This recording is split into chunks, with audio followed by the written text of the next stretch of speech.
میری بیٹی اور میرا بیٹا دونوں جوان تھے۔ میری بیٹی مجھ پر گئی تھی، بہت خوبصورت تھی۔ وہ دونوں ایک ہی کمرے میں سوتے تھے۔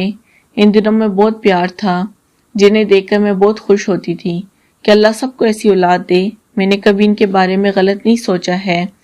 بے شک وہ دونوں شادی کے قابل تھے، ایک کمرے میں سوتے تھے، لیکن ہے تو وہ بہن بھائی تھے۔ لیکن کچھ دنوں سے میں نوٹ کر رہی تھی کہ میری بیٹی کافی کمزور ہو گئی تھی۔ ابھی تو میری بیٹی جوان تھی، شادی بھی نہیں ہوئی تھی۔ وہ تو ایسے لگ رہی تھی جیسے نہ جانے اس نے کتنے بچے پیدا کیے ہوں۔ وہ اس حد تک اور کمزور ہو گئی تھی۔ میرا بیٹا ایک میڈیکل سٹور پر کام کرتا تھا، صبح کا گیا رات کو گھر آتا۔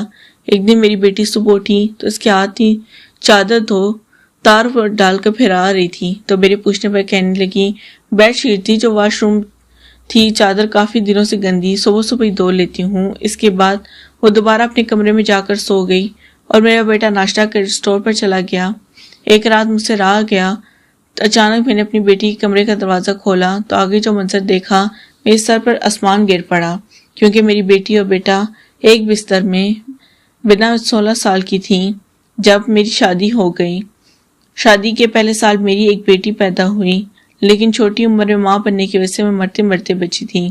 میرے میاں افضل کو میرا ذرا بھی خیال نہیں تھا۔ اگلے 3 سال تک پھر سے مجھ سے اولاد پیدا کروانے کی کوشش کرتے رہے، لیکن 3-4 مہینے کے عمل کے بعد ہی میرے دونوں بچے ضائع ہو گئے۔ نرس نے کہا کہ اپنے میاں کو کہو اس طرح تم سے بچے پیدا نہ کروائیں، ابھی تمہیں آرام کرنے دیں۔ لیکن میرے میاں کو مجھ سے کوئی لگاؤ نہیں تھا، وہ مجھ سے عمر میں 16 سال بڑا تھا۔ اس نے تو مجھ سے شادی صرف بچے پیدا کرنے کے لیے ہی کی تھی۔ میں دن رات روتی رہتی، میری ایک ہی بیٹی تھی۔ میں سوچتی کہ کیا کروں، کیسے جان چھوٹے گی میری۔ اگر اس دفعہ میں پھر سے امید سے ہو جاتی تو میری تو جان بھی جا سکتی تھی، اور پھر میری بیٹی کا خیال کون کرتا۔ سب کا یہ کہنا تھا کہ بیٹا کیوں نہیں پیدا ہوا، لیکن قسمت کون مجھ پر ترس آ گیا، اور میرا میاں جو مجھے بچہ پیدا کرنے کی مشین بنائے رکھتا تھا، ایک دن حادثے میں سمندر کی نظر ہو گیا۔ افضل کے انتقال کے بعد مجھے میرے گھر واپس بھیج دیا گیا۔ میری شادی ایک ایسے شخص سے ہوئی تھی جس کا پہلے سے ایک بیٹا تھا۔ میرے پاس بھی ایک بیٹی تھی، ہم دونوں ایک جیسے تھے، اس لیے ہماری شادی ہو گئی۔ میری عمر کم تھی، اس لیے وہ لوگ بھی مان گئے۔ اس کا بیٹا میری بیٹی سے 3 سال چھوٹا تھا۔ اس کے بیٹے کا نام تنویر تھا اور میری بیٹی کا نام اسما تھا۔ شادی کے بعد ہم لوگ ساتھ رہنے لگے اور وقت اسی طرح گزرنے لگا۔ اسما 19 سال کی ہو گئی اور تنویر 16 سال کا۔ ایک دن ہم سب سو رہے تھے کہ اچانک ہی کمرے سے آ کر اپنی آواز آئی تھی۔ بری طرح ڈر گئی، یہ تو تنویر کے کمرے سے آواز آئی تھی۔ اس کے کمرے کی چھت گر گئی تھی۔ میں بھاگ کر اس کی طرف گئی تو دیکھا کہ وہ وہاں پر نہیں تھا، وہ شاید باتھ روم گیا ہوا تھا۔ ہم نے شکر ادا کیا کہ اس کی جان بچ گئی۔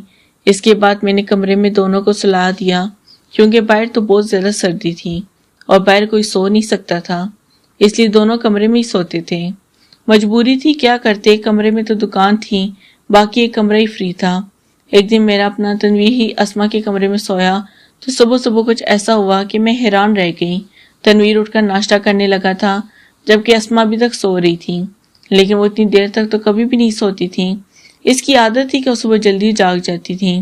اس کو آواز دی تو وہ اٹھ نہیں رہی تھی۔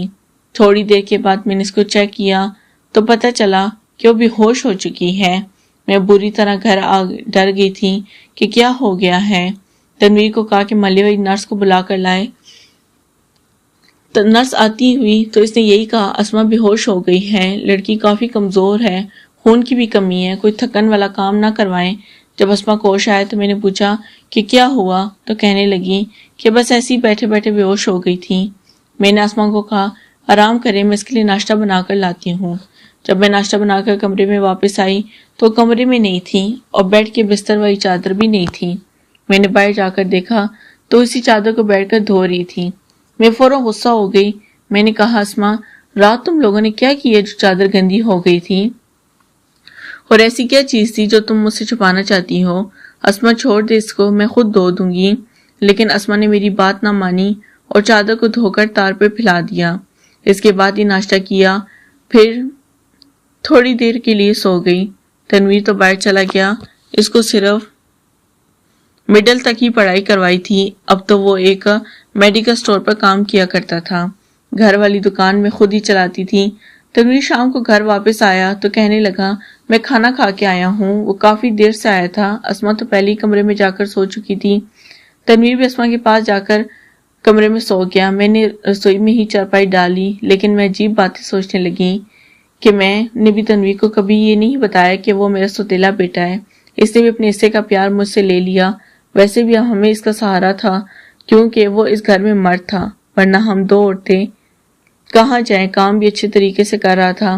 میں نے اسے کہا کہ تم کام بھی کرتے رہو اور ساتھ میں اوپن کی طرح پڑھتے بھی رہو، اور میری ہر بات مان لیتا تھا۔ لیکن پھر کچھ ایسا ہوا کہ میں حیران رہ گئی کہ رات کو تنویر اور اسما اکٹھے سوئے کہ اسما پھر سے بے ہوش ہو گئی، اور اس بار تو اس کی شکل دیکھ کر لگ رہا تھا جیسے کہ جسم کا سارا خون ہی کھینچ لیا گیا ہے۔ بالکل زرد پڑ گئی تھی۔ پھر سے نرس کو بلایا۔ نرس نے وہی بات کی کہ آرام کرنے کو کہا۔ اس کو کھانے میں کیا کھایا ہے؟ میں نے کہا کہ یخنی بنا کر دی تھی اور پھل فروٹ بھی کھلائے تھے۔ پورا دن کوئی کام بھی نہیں کروایا۔ تو نرس نے کہا پھر دوبارہ سے کیسے اتنی کمزوری ہو گئی؟ آپ اس بات کو سیریس لیں، نہیں تو آپ کی بیٹی کی جان کو بھی خطرہ ہو سکتا ہے، کیونکہ اس طرح سے اچانک بے ہوش ہو جانا اور کئی گھنٹے تک بے ہوش رہنا کوئی معمولی بات نہیں ہے۔ ڈاکٹر نے سختی سے تلقین کی اور وہاں سے چلی گئی۔ میں نے اپنی بیٹی کو جب ہوش میں دیکھا تو اسے کہا کہ تو نے پھر سے اب کوئی کام کیا تو مجھ سے برا کوئی نہیں ہوگا، لیکن تھوڑی دیر بعد یہ دیکھ کر میں حیران رہ گئی کہ وہ پھر سے بیڈ کی گندی چادر کو دھو رہی تھی۔ اس دفعہ تو میں اسے دور دیکھ کر حیران رہ گئی، کیونکہ جو بھی وہ کر رہی تھی مجھے سب کچھ معلوم تھا۔ وہ بے ہوشی سے اٹھ کر چادر کو کیوں دھونا شروع کر دیتی تھی؟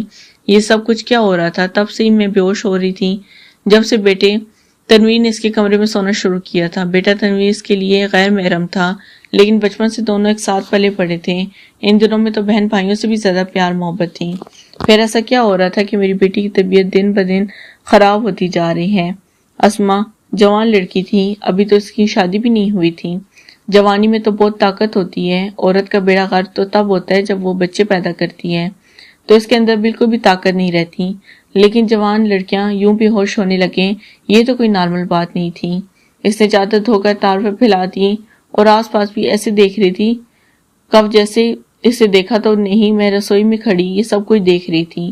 بیڈ وہی چادر دھو کر وہ دوبارہ جا کر بستر پر لیٹ گئی اور اس نے اپنے اوپر چادر اوڑھ لی تاکہ مجھے پتہ نہ چلے نیچے والی چادر ہے یا نہیں۔ میں نے اس کو ناشتہ کروایا اور دوائی دی۔ دکان اچھی نہیں چل رہی تھی، ہماری دکان پر کوئی بڑا گاہک نہیں آتا تھا۔ میں بہت پریشان تھی، لیکن یہ بات میں نے تنویر سے نہیں کہی کیونکہ وہ پہلے ہی نوکری کر رہا تھا، اور کیا کرتا اسما کو بھی نہیں بتایا چونکہ پہلے ہی وہ بیمار رہنے لگی تھی۔ ظاہر اس نے کسی بات کا دباؤ تو لیا ہوا تھا۔ اب اگر ایسے میں سے یہ بات بھی بتاتی تو وہ اور بھی زیادہ پریشان ہو جاتی، لیکن میں خود بہت پریشان تھی۔ اوپر سے نرس نے کہا تھا کہ بیٹی کو اچھی چیز کھلائیں، لیکن گھر میں تو دال روٹی کے بھی پیسے پورے نہیں ہو رہے تھے۔ ایک دن کچھ بہت عجیب ہوا۔ میں نے تنویر اور بیٹی اسما کو کچھ ایسی باتیں کرتے ہوئے سنا جن کی مجھے بالکل بھی سمجھ نہیں آئی۔ بیٹے تنویر نے کہا یہ تم نے تو ابھی سے اپنی طبیعت خراب کر لی ہے۔ اگر آپ کو سٹوری اچھی لگے تو پلیز چینل کو لازمی سبسکرائب کریں۔ شکریہ۔